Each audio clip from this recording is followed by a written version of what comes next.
بہت سارے حضرات نبی پاک صلی اللہ علیہ وسلم کی سیرت طیبہ میں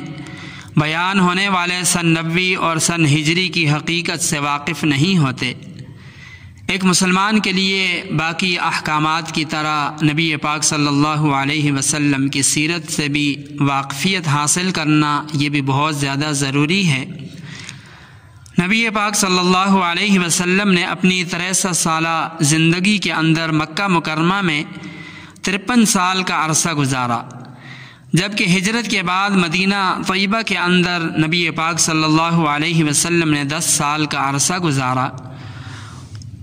نبی پاک صلی اللہ علیہ وسلم نے مکہ مکرمہ میں جو عرصہ نبوت ملنے کے بعد گزارا، اس سے متعلق کسی واقعے کو بیان کرتے وقت سن نبوی سے تعبیر کرتے ہیں۔ جیسے اگر کوئی واقعہ نبوت ملنے کے بعد پہلے سال پیش آیا ہو تو اس کو یوں تعبیر کرتے ہیں کہ فلاں واقعہ سن 1 نبوی کو پیش آیا،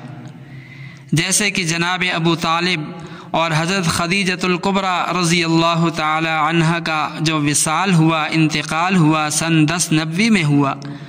جس کو عام الحزن یعنی غموں کا سال بھی کہا جاتا ہے۔ تو اس کا مطلب یہ ہے کہ حضور علیہ السلام کو نبوت ملنے کے بعد 10ویں سال ان حضرات کا انتقال ہوا، جبکہ نبی پاک صلی اللہ علیہ وسلم نے جو عرصہ ہجرت کے بعد مدینہ طیبہ میں گزارا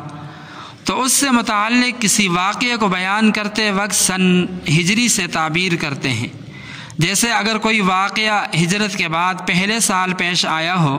تو اس کو یوں تعبیر کرتے ہیں کہ فلاں واقعہ سن 1 ہجری کو پیش آیا۔